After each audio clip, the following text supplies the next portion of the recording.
Welcome to Gramercy at Home, our virtual author evening featuring acclaimed novelists Kristin Harmel and Jennifer Rosner, both with recently released heart-wrenching historical narratives taking us to World War II and the Holocaust. I'm Linda Cass. We're live streaming this program through Zoom webinar, and it will be recorded. Thanks to all of you in our audience for being with us this evening, and many thanks to this evening's community partner, the Melton Center for Jewish Studies at The Ohio State University. Let me preview the next hour or so for you. After introductions, Kristin and Jennifer will talk for about 35 minutes. That will be followed by your questions submitted in the Q&A box, typically located on the bottom of your screen if you're using a desk or laptop. This is where I will be taking your questions for both authors during the latter portion of this program. You can write your questions into this box at any time, and you can like questions already posed. Another tool is the chat box. This allows you to chat among yourselves. I'm sure you're quite aware of this function, but it will not be monitored by the panelists. Click on the chat box now. Just for a moment, it will open a column on the right side of your screen with links to our two remaining July Gramercy Books author programs. Registration for both is on Eventbrite. On Wednesday, July 19th at 6:30, we have a hybrid Gramercy Book Club program featuring Lucky Dogs, a propulsive novel about two women on opposite sides of a high-profile sexual abuse scandal. Author Helen Schulman will virtually join book club participants in the store for the latter portion of the discussion. And on Sunday, July 23rd at 4:30 at King Arts Complex, we host New York Times bestselling authors of The Personal Librarian, Marie Benedict and Victoria Christopher Murray, for their new novel, The First Ladies, a story about the extraordinary friendship between First Lady Eleanor Roosevelt and civil rights activist Mary McLeod Bethune that helped form the foundation for the modern civil rights movement. You can click on the link to either of these programs to learn more about them, as well as to register. And then you can learn all about Gramercy Books author programs on our website, gramercybooksbexley.com, where events through October are listed. You can also sign up for our weekly e-newsletters that provides details about our upcoming events and book releases. Now let's meet tonight's guests, whose recent novels reveal the extraordinary measures parents took to ensure their children were safe and would survive the Nazi occupation during World War II. The Parent's Daughter is a gripping story about two mothers who must make unthinkable choices in the face of the Nazi occupation. The narrative includes the real-life Allied bombing raids of the German-controlled Renault factory in a suburb of Western Paris. It is a sweeping celebration of resilience, motherhood, and love. Its author, Kristin Harmel, is the New York Times bestselling author of more than a dozen novels, including The Forest of Vanishing Stars, The Book of Lost Names, The Room on Rue Amélie, and The Sweetness of Forgetting. She's published in more than 30 languages and is the co-founder and co-host of the popular web series Friends in Fiction. She lives in Orlando, Florida. Kristin, my friend, welcome back to Gramercy Books, and thank you so much for joining us tonight. Linda, thank you so much for having me. I appreciate it. I'm excited about tonight. As are we. And now I'm going to introduce your partner, conversation partner, Jennifer Rosner. Jennifer's heart-wrenching tale, Once We Were Home, is inspired by true stories of children stolen in the wake of World War II. And while we may think of a happy ending when surviving Jewish family members find these children and they are relinquished by their protectors after the war, there was often trauma and confusion for these hidden children when they were separated from the only people they knew. Jennifer's novel is gracefully and lovingly told, as the reader must navigate questions of belonging and identity and the consequences and meaning of actually finding home. Jennifer Rosner is the author of the novel, The Yellow Bird Sings, a finalist for 2 National Jewish Book Awards. The memoir, If a Tree Falls, a family's quest to hear and be heard, about raising her deaf daughters in a hearing-speaking world. And a children's book, The Mitten String, which is a Sidney Taylor Book Award notable. Jennifer's writing has appeared in the New York Times, the Massachusetts Review, The Forward, Good Housekeeping, and elsewhere. She lives in Western Massachusetts with her family. Jennifer, it's a thrill for Gramercy Books to host you this evening for our Central Ohio community. Thank you so much. I'm so happy to be here and so happy to be in conversation with Kristin. So thank you. Yeah. Well, now let's give a warm welcome to Kristin Harmel and Jennifer Rosner, and I'll return when it's time for your questions. Great. Well, thank you so much for that introduction, Linda. And I know Jennifer and I are both so happy to be here. We love Gramercy Books. We love supporting independent bookstores. I don't know about you, Jennifer, have I told you this? Did you know that I lived in Ohio. I lived in the Columbus area until I was 10. But I this did is know kind that. of like a hometown visit for me. Very nice. Yeah. Well, Jennifer, what do you say we dive in tonight? And let's maybe start with talking about Once We Were Home, which is your most recent book. It came out in March, right? Am I remembering that correctly? Okay, March. So yours came out first. Can you tell us a little bit about the idea for the book and like kind of where the idea came from and then about the book itself? Yeah. Well, I'm going to switch those and talk about, oopsie, there goes my plug. I'm going to talk about the storyline and then sort of how I came to it.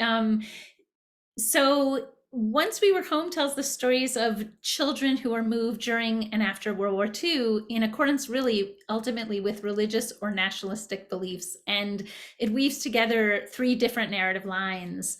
They're all rooted in history. So one is these operatives who were trying to retrieve Jewish children from Gentile rescue homes to get transported to Palestine. The second narrative line involves Catholic clergy who were concealing Jewish children really for their salvation, and also Nazi soldiers who were rounding up Polish children to be Germanized. And so each of these groups had kind of conceptions in their mind about, where the children belonged or what would be best for them. And the stories are narrated by the children, and we see them struggle into young adulthood with complex notions of self and identity and faith and stuff. And I came to this when while interviewing hidden children actually for The Yellowbird Sings, I met a man whose wife told me her story about how after the war, she was a Holocaust survivor and she returned to her native Poland, and only 3% of Jewish children had survived the war, and most were in Christian settings. And there felt to be like a moral imperative to try to get them back, to return them to this nearly annihilated group of people, to restore Judaism. And while that moral imperative was fascinating, I kept thinking also, though, about what it must have been like for those children who, some of whom were very, very young when they were put into this rescue home and really bonded with that family. Not every scenario was idyllic, but some of them were, really closely connected. And then to be taken back. So they lost their Jewish family, then they were put into this other Christian family, and then they were taken back to go back to the Jewish family. I mean, it wasn't even their own family. It was to be kind of going back to Judaism. So they were put into either Jewish orphanages while they were waiting, children's centers, and then eventually to a kibbutz. And so I was really struck by this kind of situation. And I was thinking a lot about other situations I came to understand about, ways in which children are moved. And we're going to talk about that more, about sort of how adults move children around, especially in wartime, and how complex that is. And I was just really interested in the sort of moral parameters. And none of the cases are equivalent, but from the child's point of view, there are a lot of shared themes. So meeting that woman was really, it kind of put me on this pathway, and then I looked into these other cases. So and I would love to hear from you too, just about the Paris daughter, how you would describe the novel in a tiny snippet, and then tell us where that idea for the book came from. Sure. And I've got to say, before I go into that, you do that so well. I mean, you choose these complex issues with a lot of gray area, right? I mean, there's no 100% right or wrong in the situations you were talking about. Everyone's just trying to do what they think is best for these children and for the future. But I think the disagreement comes from, people feel different ways about what that best thing actually is. So what a fascinating story to dive into. And as someone who has read it and blurbed it and loved it, I have to say that I think you did a phenomenal job of exploring that and of kind of looking at that issue from all the angles. You're really good at that, like good at mining that moral gray area and coming up with just a beautiful story about it. So Yeah, it's a Thank you. fantastic book. Thank So you. the Paris Daughter, I have been describing, as you said, kind of like the little bite-sized bite-sized description.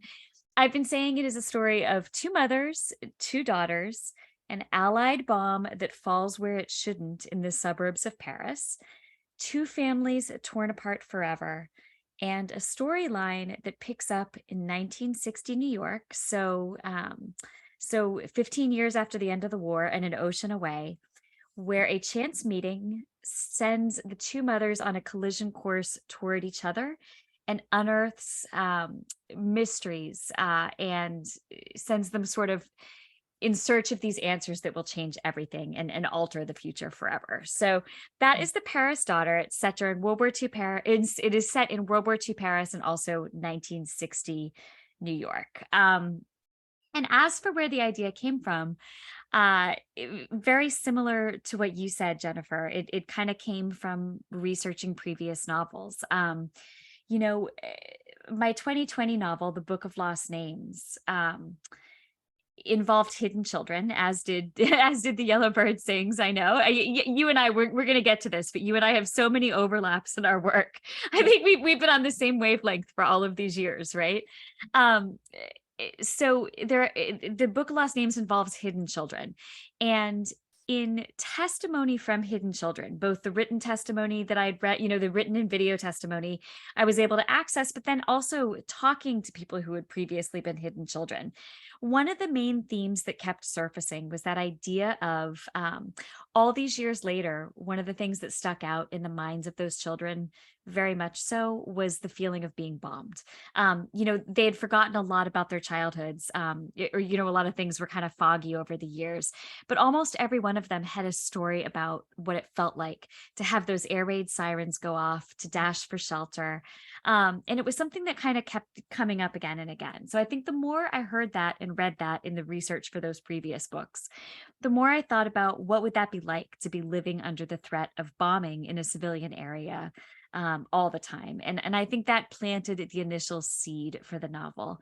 And the rest of it kind of came from there. But, much like you explore the past and a later time. So in your book, Jennifer, of course, in Once We Were Home, we see some of the story unfold during the war, but then we also see how it impacts those characters years later. I think I wanted to do the same. I think I've always been really interested, and I think you are too, about how the past shapes the present.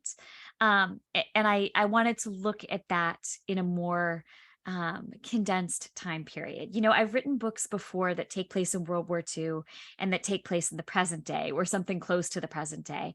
But going from World War II to 1960 felt like a different kind of question, because they'd only had 15 or 16 years to deal with what had happened during the war, as opposed to having an entire lifetime. Does that make sense? It makes perfect sense. And I loved The Paris Daughter. And when you were talking about sort of the ways I would handle sort of moral complexity, I wanted to Yeah. say how much I loved the emotional complexity that these mothers ended up, sort of dealing with in terms of their feelings toward each other and Yeah. toward the circumstances and who survived and who didn't survive, and Yeah. all the stuff they were dealing with, and having this like really complex emotional life Yeah. was really amazing. And I think that the 15-year gap in a way enabled, because sometimes in retrospect it simplifies, but when it's not such a big time lag, Yes. you're actually really in that complexity. And I've had to deal with that too, about like how to resolve in the Yellowbird Sings, like, there isn't going to be a storybook ending when you're dealing with so much loss, or you're dealing with, Yes. and so it's really, really important, I think, in honor of the people who experience these things, to really show that complexity. I think you do such an amazing job of Oh, that. well, thank you so much. And, actually, before I ask you the next question, just because I think it was such an extraordinary book, and I don't know that everyone here is necessarily familiar with it, can you tell us quickly about the Yellowbird Sings? I just think I know it was a Jewish Book Award finalist. It's just a beautiful novel, and it was my introduction to your work. Can you tell us a little bit about that quickly? Yeah, it's about a mother and daughter who are hiding in a barn during World War II, and the child is a very musical person. So she's here, feeling and pulsing music inside her, but she has to be completely silent in this barn. And her mother, in order to pass the time, is telling her a story about this little girl and her magic bird. And and eventually, though, they have to be separated, and there's a lot of longing and music connecting them, and all kinds of things about how creativity and how beauty might enable our survival. And I know that theme comes up in some ways in your work too, the ways in which beauty can really enable survival. And I feel like I learned that from the hidden children I interviewed, because they would be they'd find that they almost couldn't go on, and then something would sustain them, either a poem in their head, or a scent in the air, or something beautiful that they could hold on to and keep going. And it was so meaningful, to sort of hear that detail over and over, like this note you were saying. You would hear how much the bombing would affect them. And there were also those notes about, like, whether if they were not with a parent, that kind of anguish and Yes. longing that just never ever went away, even 80 years later, it didn't go. No, you're right. Yeah. Jennifer, I was thinking when you were talking earlier about just about your novel, one of the people I interviewed for actually he came to me. He'd read the Book of Lost Names and reached out to me, but he had been a hidden child during World War II. And I don't know if I've told you this before, but he was in he was sheltered in a monastery, but was basically asked to pose as somebody Catholic, right? Like he had to basically become Catholic in order to be protected, or, practice all the rituals of Catholicism. And I remember him saying to me how conflicted he was when the war ended, because he had really absorbed all of those things. These people who loved him and cared for him during the wartime, it said, this is the way, to God. This is this is it. And he said that when his parents came to get him, they both survived, which is extraordinary. They both hid during the war and came back for him. One of the first things he said to them was that he had changed what he wanted to be when he grew up. He wanted to be a priest. And I mean, can you imagine hearing that from your child? I mean, it just Yeah. but it's very much what you explore in your book. I guess I'm just saying, Yeah. I think there are real echoes of real stories and real complications that that you found a way to address in your pages, which I think is beautiful. Which leads me to my next question. Do you think you could talk a little bit about how researching and writing your book affected your own feelings about displaced children? Yeah. I think whenever we delve into these particular stories, for fiction, and you learn, like, the actual emotional struggles of particular children, it brings it all so alive. And I think I'm going to try, not with, like, share screen, but just to show some photos that kind of inspire me along the way. These are sort of Jewish orphans that have a chaperone who's trying to move them from they took them from their setting, a rescue home, a Gentile setting, to move them in toward transport to Palestine. And you're sort of looking at these very particular people, and this is what the boys who the clergy ended up kind of trying to keep for Christianity. This is a very true case of the Finley brothers, who Wow. were kept for something like 5 or 6 years, even though Wow. petitioning relatives were trying to get them. And so you're, like, looking at these boys, and finally, I have one other thing, or actually there's 2 pictures, but the case of children who are taken to be Germanized. Oh dear, everything's I have this picture of these actual kids who, they're being measured with calipers, and their eye charts and hair color, and so you're watching people go through that process. And it's like, it's not only just that you get so much empathy, but you start thinking about all the cases that are going on about children who are moved about for one reason or another. I mean, even in, like, the cases in the courts where, should this Native American child, who is right now within a white adoptive family, but the tribe would Yeah. let them back, and there's sort of this tug of war, but between, where does this child belong? Yeah. And then the children of Ukraine, we're hearing these stories of them being taken Yep. by Russians to be re-educated, whatever. And you're so the idea of displaced children, I mean, the feelings are that it's, well, first of all, that it's, like, almost timeless, and secondly, Yes.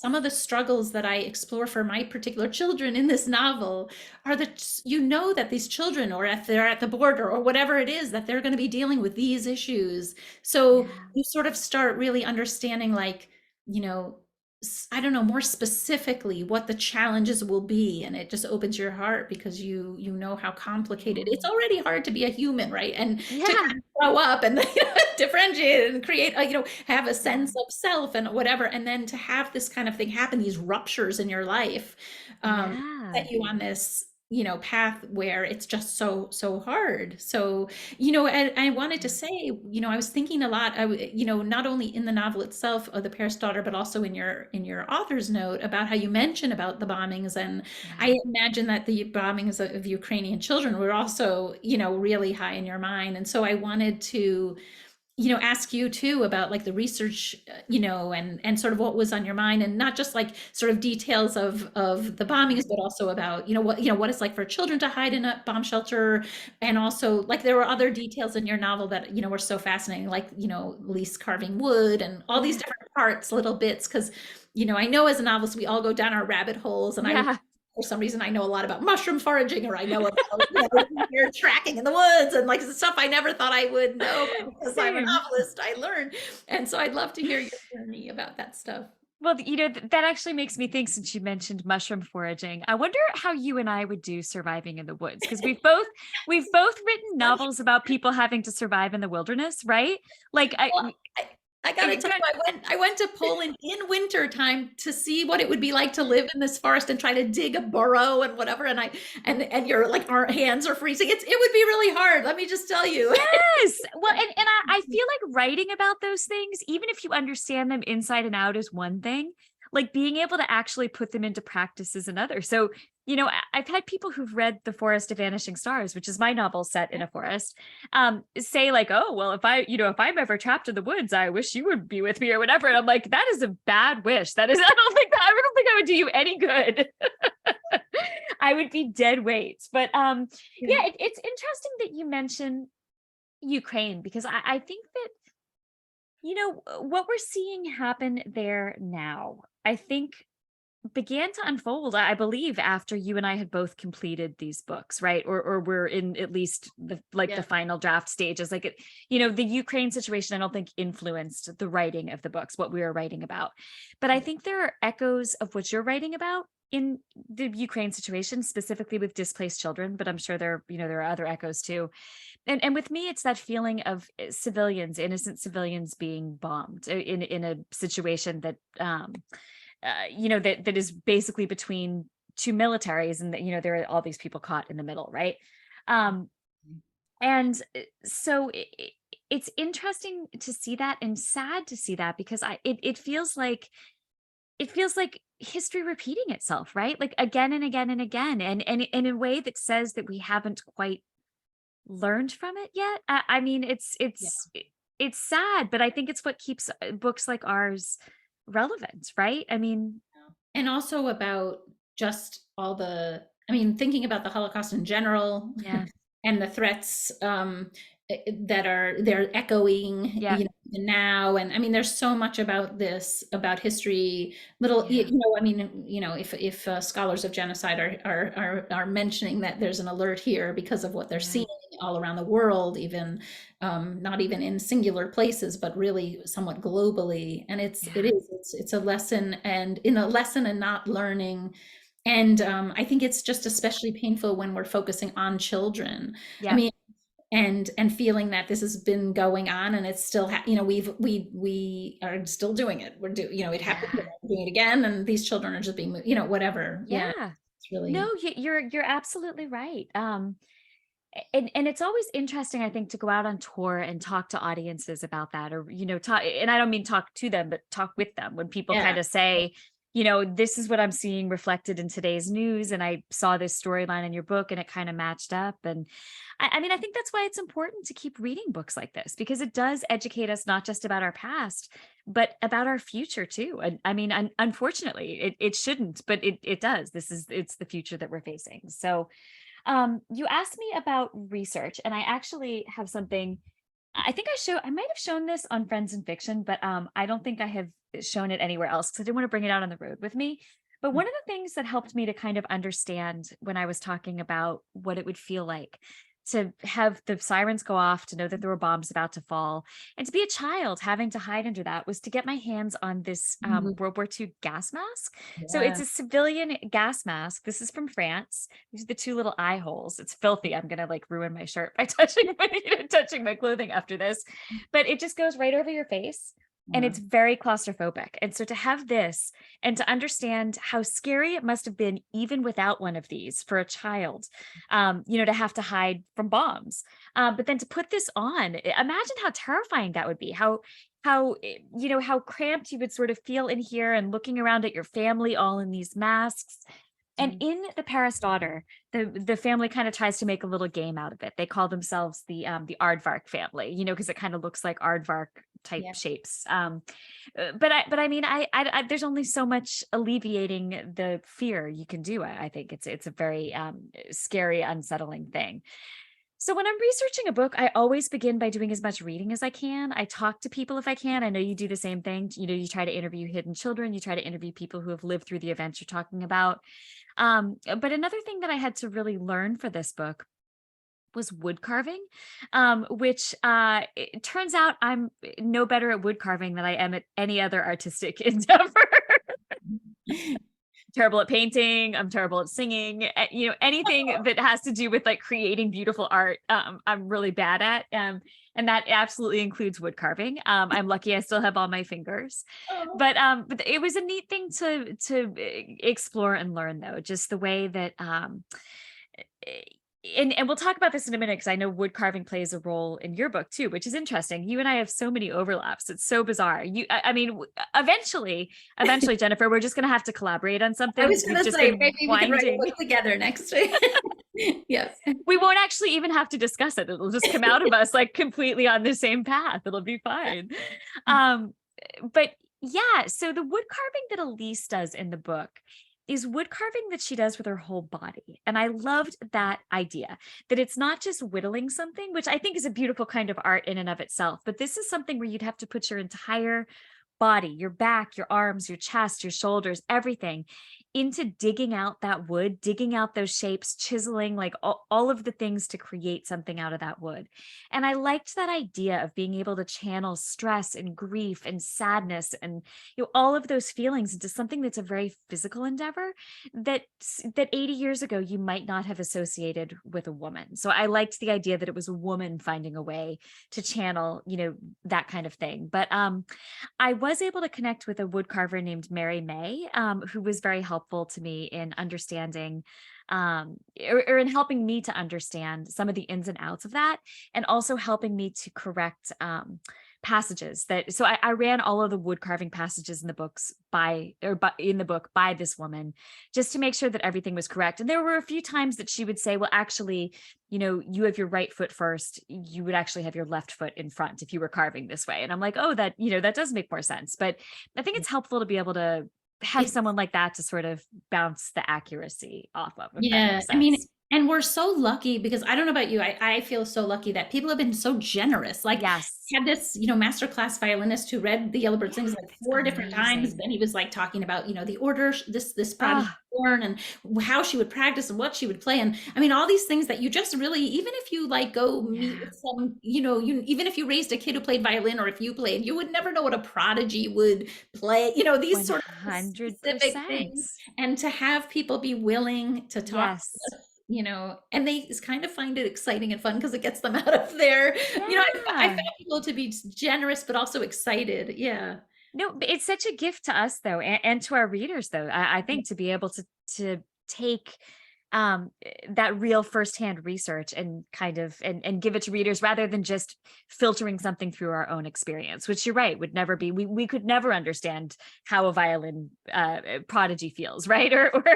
Or a master wood carver, unless perhaps, Jennifer, you became better at wood carving than I did. I'm not sure. I did not become better, but I have a very nice collection of Matryoshka dolls around the house. Nice. That was one part of the carving. And then there was wait, not ones that you made though, right? Because you're going to make me feel really badly about myself if you've just randomly. Okay, great. gonna look in over here. Hang on, I'm just gonna get up. Okay, I did not, and I didn't make this either, but here's a spinning top. Um, Oh, cool. um, yeah. So I know Oh, we both had a lot of wood items around us we probably while we we were.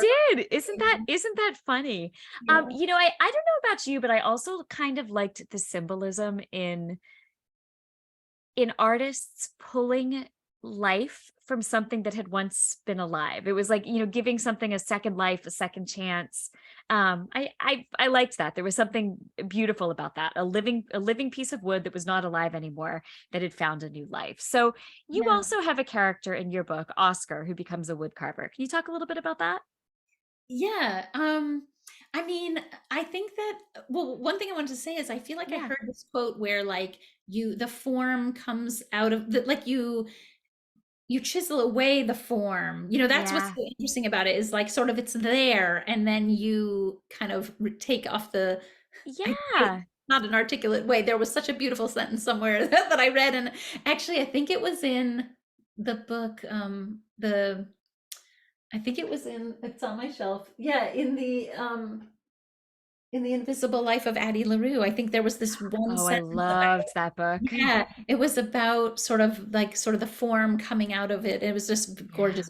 But anyway, yeah, Oscar learns to whittle, and the connection to wood is really important. And in a way, Yeah. it's important because I think he's very rooted in nature, and he's rooted in, and there's a way in which like the roots of trees connect him to his Yeah. home in Poland, even when he's apart from them, and he's watching branch by branch and Yeah. root by root, trying to kind of find his way back. So the wood just has, a very important role for him, and then he ends up creating nesting boxes, which are symbolic Yes, I of remember. mothering and of nesting and being safe somewhere, belonging, things that fit so well, just they belong one inside the other. So Yeah. yeah, there's just a lot that's there.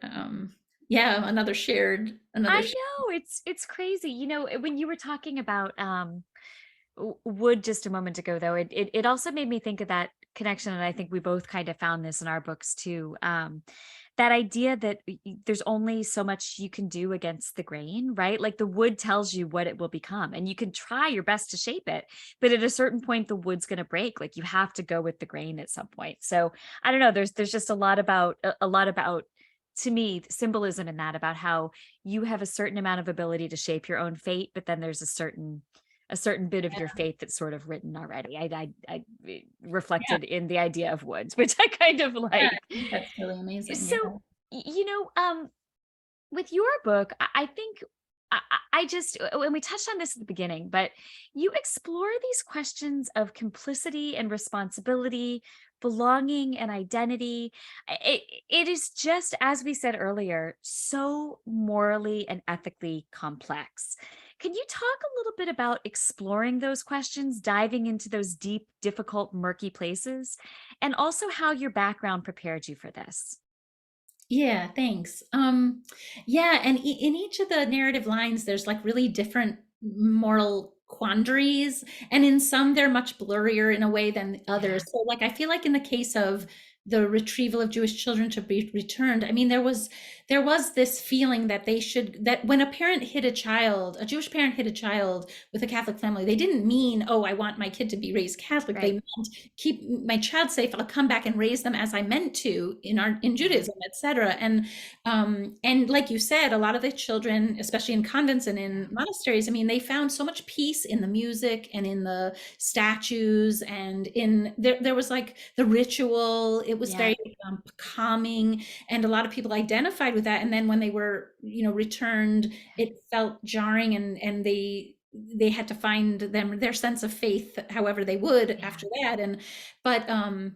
But I think that like that there was like a really true moral tension in that case. Whereas when, I mean, it's interesting, like with the clergy trying to keep some children for Christianity, they were real believers, these yeah, clergy who felt they were saving their souls. Like, so you have to take it as, you know, there was a righteousness in their mind, whether or not you would agree, you know, Yes. but here's where it gets really complicated. I mean, maybe someone who really believes in Nazism thinks the child should be taken from their Polish family and brought to be Germanized because that would be much better to be raised German. Like, and so Yeah. as you look at ideology and you look at true believing, you start having to be like, wait a minute, it can't just be that you're a true believer, right?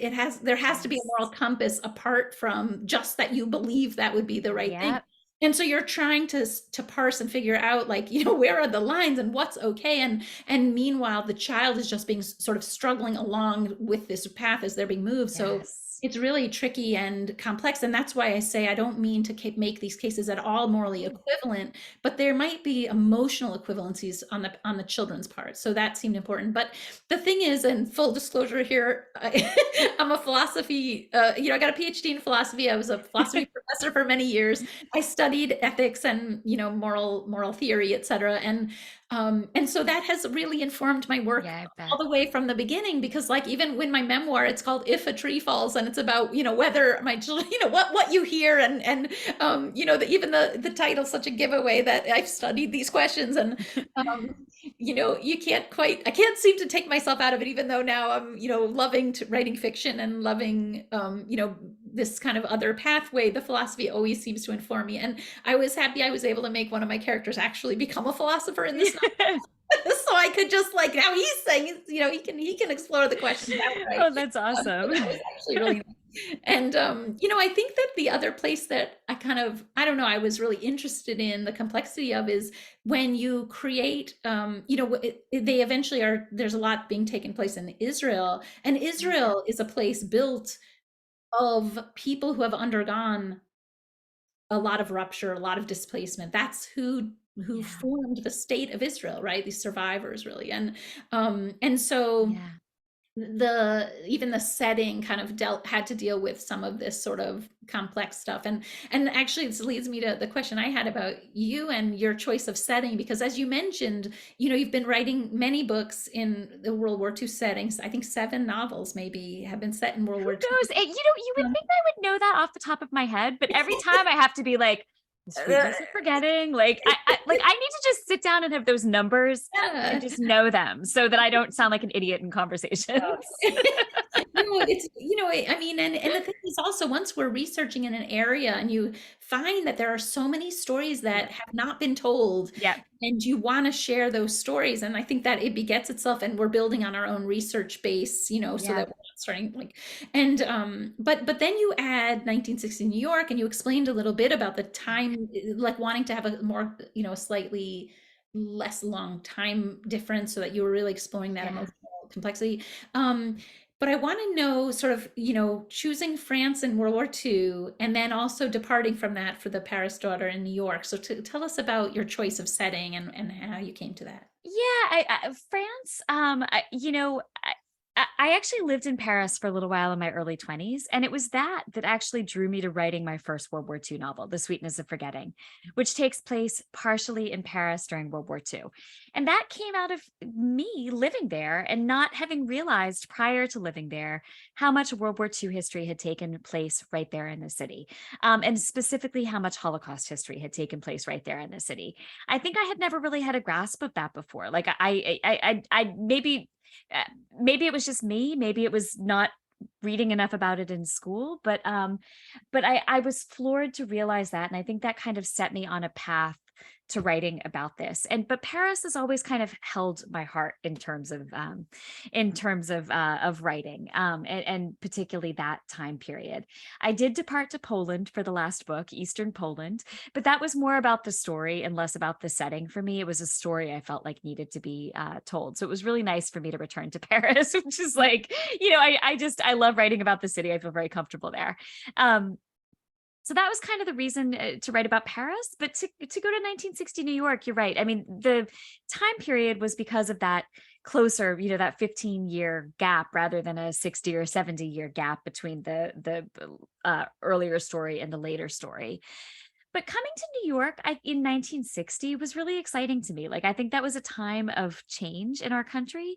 It was kind of just as the civil rights movement was getting started, but it wasn't, it wasn't kind of in full swing yet. Like it was a time of transformation and a very interesting, appealing time to me. So it was an interesting challenge to me after spending so many years writing about World War II to tackle a different time period I didn't know as well. So that was interesting. But I know we need to bring Linda back to to have her ask us some of the audience questions. I just wanted to ask you one more quickly, though, before we bring Linda back. And then maybe, Linda, you can pop back in when Jennifer's done answering. So one of the threads that I think runs throughout your novels is that idea of family. What makes a family? What do you sacrifice for your family? And I think we see that in The Yellow Bird Sings. We see that in Once We Were Home. And I know that your memoir addresses motherhood too. Can you talk a little bit about what you've learned about motherhood and family through your writing? Yeah, thanks. And it also is running through this Paris daughter, and Yeah.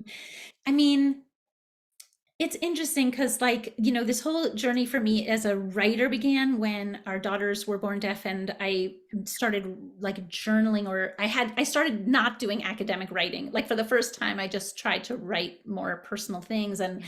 I loved it so much. It like opened up this whole world, and there was this like singular thing that happened when I started researching the deafness in our family, which is that we found these great aunts who had, when they were deaf and when they put their babies to bed at night, they tied a string from their wrist to their babies so that when in the darkness their baby cried, they would feel the tug on Gosh, their wrist and they'd yeah. wake up and care for their baby. And this was like this, I don't know, metaphor of mothering, right? How to Yes. connect to another human being, how to care for someone, whether or not you can, hear this way or that way. This string is the way of hearing or listening or mothering or whatever. And it really shaped me and all of my writing because, Yeah. Cher is this violinist in The Yellow Bird Sings. That's a string instrument. She's calling out to her mother in the darkness. And then Oscar in Once We're Home, in a certain way, is also like he's touching root to root, a string to try to get back to his family. Yeah. There's just like all this stuff about the ways in which, what makes a family and what Yeah. the connection is about. But I really think the main thing is just, I don't know, I think maybe both of us feel this way. Like there's some such unbreakability in the bonds, and also maybe this constant longing for the connection, and you sort of Absolutely. see that in the Paris daughter so vividly, and in your other works, and like this, I think that's just a theme I always am returning to too. And yeah, so but I know, all right, we're running out of time.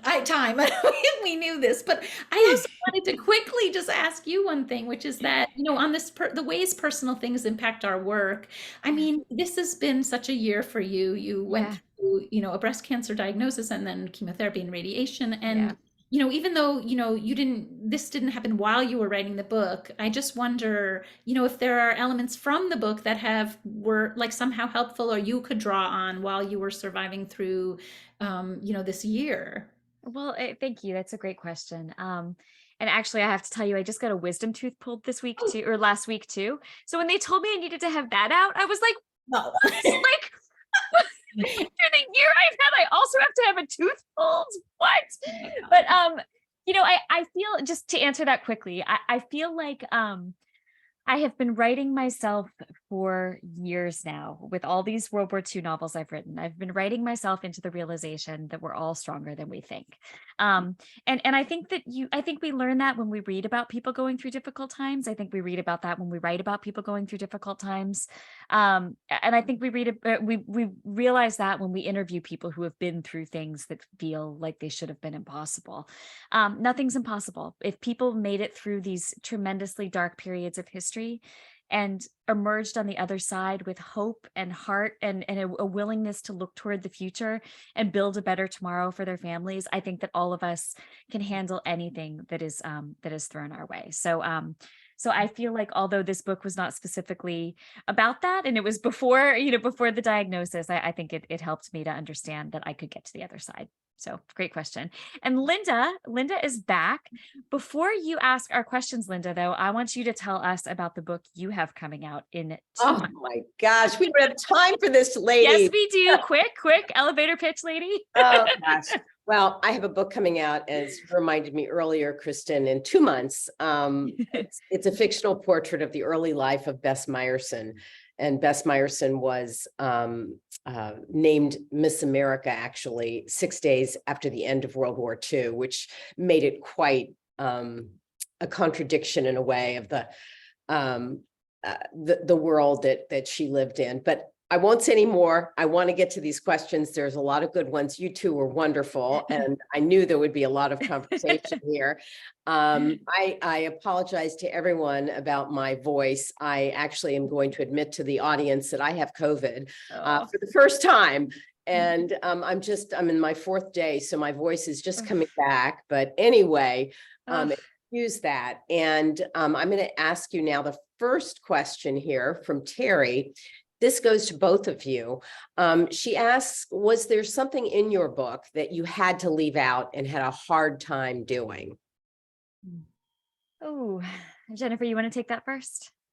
Well, I have to say that in The Yellowbird Sings, there was like 20 years I wrote that I didn't okay? Like I wrote it all out, the entire 20 years between, one part of the book and the next. And so like when they say you leave a lot on the cutting room floor, I mean, I really, really did. And I think it turned out to be a good decision, but it's so crazy when that happens when I think I needed to know everything before I could then write this stuff that only includes a little bit, because then it's just richer, even if no one even knows any of those specific details, it. And so that like enriches what you do write. I don't know if there was something as sort of nothing as dramatic in Once We Were Home. There were sometimes sentences that it was interesting, we all have editors, and sometimes people will have a response about something like thinking it was either overwritten or underwritten or whatever. Yes. I feel like there were a few sentences I'm still hanging on to in my mind about character or about, an emotional moment or whatever, but there wasn't too much like drastically that I needed to change. Yeah. I would say for me, the character Elise, who's one of the main characters, meets someone in the final third of the book who helps her once she has how could I describe it without giving too much away? There's someone in New York she meets who becomes a part of her life, a small part of her life in the final third of the book. It had always been my idea that that he had been someone who had known her a little bit in the past before she married her husband, and B, that he would become a bigger part of her life in the future. But my editor just felt like that was just too much piled on top of the story. But in my mind, that is always what that connection has been. His name is Jack Fitzgerald. And in my mind, Jack Fitzgerald had loved her years ago, had never gotten the courage up to ask her out. She had gone off and married this Frenchman, but maybe he was the one she was always supposed to be with. But my editor was like, I feel like this is just no. So that got cut. Here's another question to both of you. So you're involved in researching and writing such emotionally involved stories. How, do you separate those emotions and enjoy your family and your fun times? Yeah. Do you want to take that first, Jennifer? I was just going to say, it is a very emotional process, and even just needing breaks so that you can actually just function, like never mind having fun with your family. But I do think that there's something about the writing room being, you go in, you're in this particular story. The fact is, it's kind of a whole world, and then you walk out of the room and you're in your other life, Yes. And that boundary seems really important, especially when you're doing this kind of emotional work, because otherwise you would just be leaking this all everywhere. And yeah. I feel like we have to be really careful, though, about how much we pour into the story each day, because sometimes I get it wrong. I will give you an example from just a few days ago. I was working on a short story. I had about 3,000 words left at the end, which is that's a big chunk of writing for me for a day. And I was like, I know how it's going to end. I just want to get to the end. I have to power through. So I did. Like I meant to wrap up at about 10 o'clock on Saturday morning. I went until about 2 on Saturday, but it was all emotional. It was the first draft of a story. It was all coming out of me. I could hear the voices of the characters and feel their emotions. And it was a lot of angst and sadness and, loss and everything. And at 2 o'clock, when I emerged from my writing cave and went to rejoin my family, there was nothing left. Like I was a shell for the rest of the day. Like I couldn't have a conversation. I mean, I was attempting to, but it was like I was playing the role of myself for the remainder of the day because I had left everything emotional sort of in the writing room, if that makes sense. Yeah. It does. Yeah. Here, let me move the next question over here. Okay, you both draw inspiration from and write about World War II era events. What strikes you as you write of feeling modern and universal despite this time and distance of 80 years in another continent? For me, it's that idea that people are people wherever we are in time, wherever we are in the world, whatever our religion is, whatever our politics are, people are people. We all want the same basic things. We want our loved ones to grow up in a world that's safe for them. We want love, we want safety, we want a roof over our heads, we want food, like all of these basic needs. They're the same, whether you're talking about someone in the year 2023, or you're talking about someone in the year 1942, or you're talking about someone in the year 1400. I mean, and I think, to me, that's one of the beautiful things about reading, is that the bigger your world grows through traveling to other places and times on the page, the smaller you realize the world really is, if that makes sense. Yeah, it's a great answer.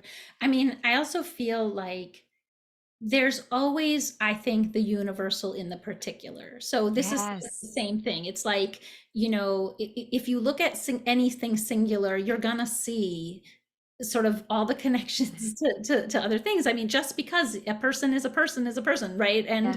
And so even if you're looking at this very particular person who's hiding in this particular barn and is with this particular mother with this particular emotional feeling, there's going to be so much that we all relate to because we're human beings, and it's the same. It's the same. I agree with you. That's good. I have a question for each of you separately. So I'll start with you, Kristin. Patricia asks, I love the way you write. I wondered if you have already been approached by someone who would be interested in making a film about your story. Yeah. Well, first of all, thank you very much for the compliments. Second of all, if you know somebody who'd be interested in making a film about my story, please give them a call. No, I've had several of my books optioned for film, and a few of them are at different stages of the process right now. It's a challenge. World War II films are expensive to make. Anything that takes place in a different time period, it comes with challenges. And those are the things that we've kind of faced again and again. But I think that the two projects I have the best chance of moving forward with right now are The Book of Lost Names, which is my 2020 novel, which we do have a screenwriter for that. We have a producer for that. We're just kind of waiting for the writer's strike to be over and see if we can get something going with that. And then the other one is The Life Intended, which is my 2014 novel, which is not World War II. It's set in the modern day, and we are in the process of developing that as a television show. So we'll see if either one comes to fruition.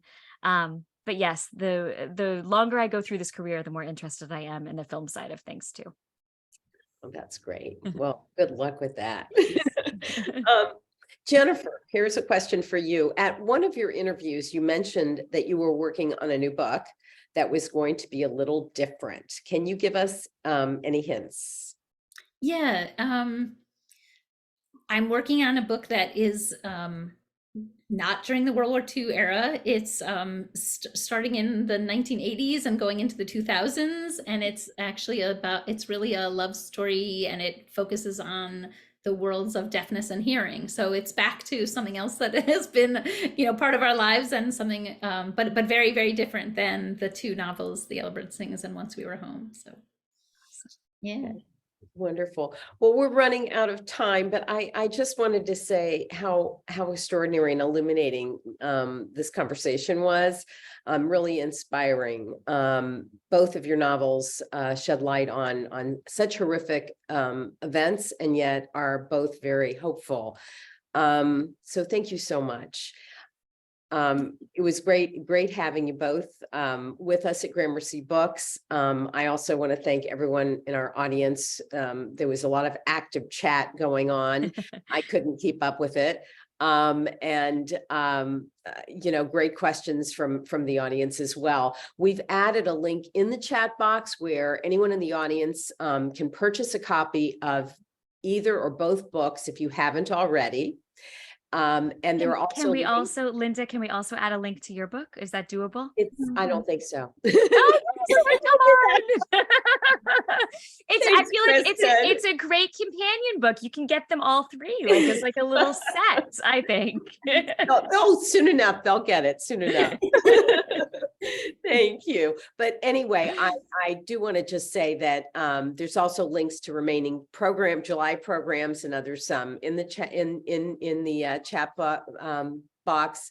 And again, wanted to thank you both, and just hope for your next books. We will be there for you. You come visit us. Let's have you in person, and I won't COVID and all of that. We've never met in person either, so I know. So oh yeah, true. I know. I'd love to. I'd love to. Be so fun. Yeah. Well, thank you for having again. me. Thank you Thank you so again much, for spending Linda. part of your evening with us, and we thank the audience for doing so as well, and hope you join us all again soon. Thank you so much. Thank you. Bye.